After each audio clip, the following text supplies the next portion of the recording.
Buyurun, hoş geldiniz.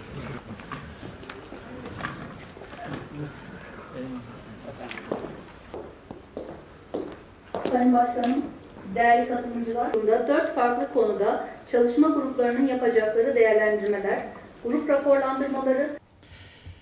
Bireylerin eğitim hayatları boyunca kazandıkları bilgi, beceri ve yetkinlikleriyle ortaya koyduğu üretkenliği ifade eden beşeri sermaye, günümüzde ülkelerin inovasyon ve ekonomik büyüme süreçlerinde önemli bir konuma sahiptir.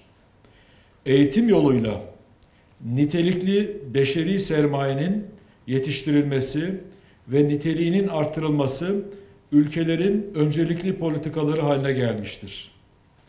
Çağımızda bilişim ve haberleşme teknolojilerinin gelişmesiyle bilgi toplumu ve bilgi ekonomisi tüm ülkeler için amaç haline gelmiştir.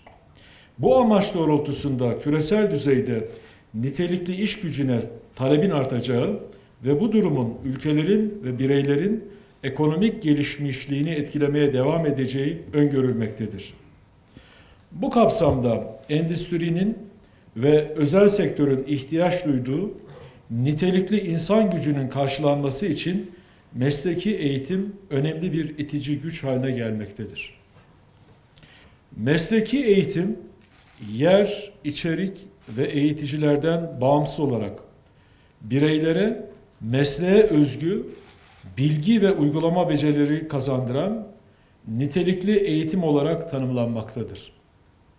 Dünyanın çoğu ülkesinde mesleki eğitim, genel akademik eğitimin gölgesinde kalmaktadır. Ancak son yıllarda kaliteli mesleki eğitimin refaha ve kalkınmaya katkısı fark edildiğinden tüm dünyada mesleki eğitime yönelik özel politikalar geliştirilmeye başlanmıştır. Ayrıca küresel ekonomik krizlerden sonra yaşanan istihdam sorununa çözüm getirmek için mesleki eğitime daha çok önem verilmeye başlandığı görülmektedir. Özellikle Covid-19 salgını ile yaşanan küresel krizin seyri ve süresiyle ilgili yaşanan belirsizlik, mesleki eğitimin önümüzdeki dönemde daha da önemli bir rol oynayacağını ortaya koymaktadır.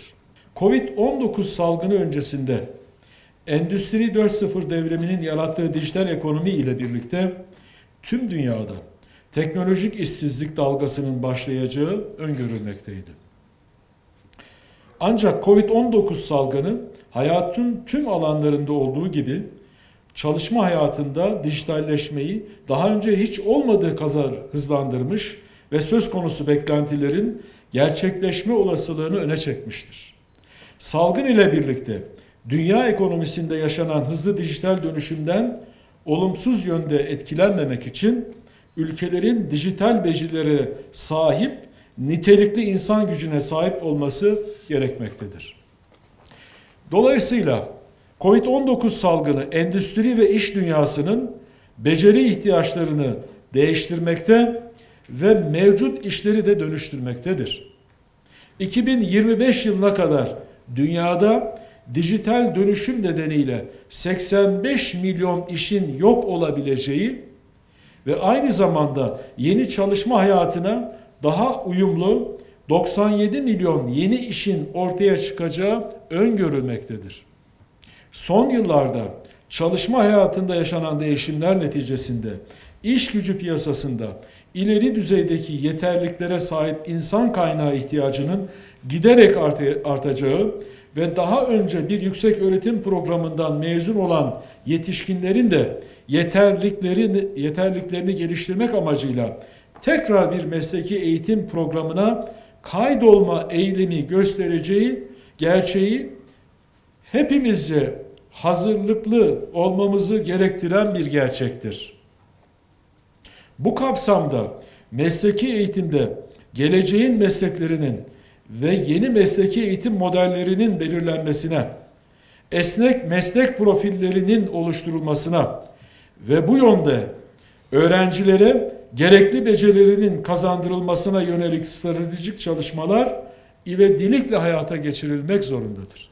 Ülkemizde de beceri odaklı nitelikli insan gücü profiline daha fazla ihtiyaç duyulmasına rağmen yüksek öğretim kurumlarının bu ihtiyacı yeterince karşılayamadığı daima tartışma konusu olmuştur. Ulusal ve uluslararası veriler analiz edildiğinde eğitim kademesi ile istihdam arasında doğrusal ilişki olduğu anlaşılmaktadır.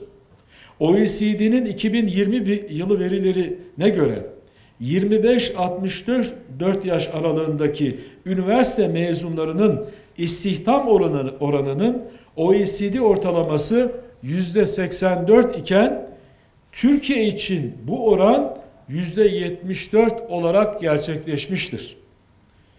Bütün paydaşlarımızla birlikte Yüksek Öğretim Kurulu olarak yeni dönemde bu oranın yükselmesine katkı vermek temel hedeflerimizden birisi olacaktır. Bu kapsamda bugünkü çalıştayın odak noktası yüksek öğretimde yalnız meslek yüksekokulları değil, tüm yüksek öğretim programlarında verilen mesleki eğitimdir. Zira meslek yüksek okullarında olduğu kadar üniversitelerin mühendislik, tıp, eczacılık, arkeoloji ve sosyoloji gibi programlarında da mesleki eğitim verilmektedir. Yükseköğretim Kurulu'nun yeni vizyonuna göre üniversitelerin istihdama sağlayacağı katkı, başkanlığımızın izleyeceği önemli performans kriterlerinden birisi olacaktır.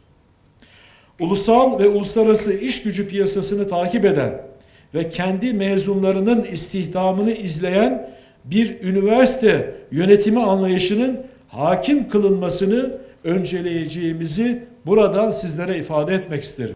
Uygulamalı eğitimleri arttırmak ve üniversite sanayi işbirliğini güçlendirmek arzu ediyoruz.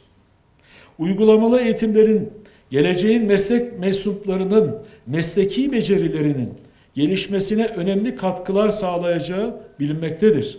11. Kalkınma Planı başta olmak üzere birçok üst politika belgesinde uygulamalı eğitimlerin önemi vurgulanarak yüksek öğretimdeki uygulamalı eğitimlerin ağırlığının artırılması için amaç, hedef, strateji veya göstergeler açıklanmıştır. Yüksek öğretim sistemimizi bu amaç, hedef ve stratejilerle uyumlu hale getireceğiz. Bütün yüksek öğretim kurumlarımızdan da bu konuda ciddi adımlar atmalarını bekleyeceğimizi tekrar buradan ifade etmek isterim.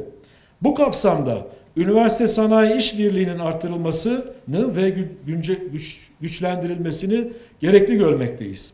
Alanında yetkin yüksek öğretim mezunlarının yetişmesi için üniversiteler ile sanayi arasında yürütülen işbirlikleri çok önemli hale gelmiştir.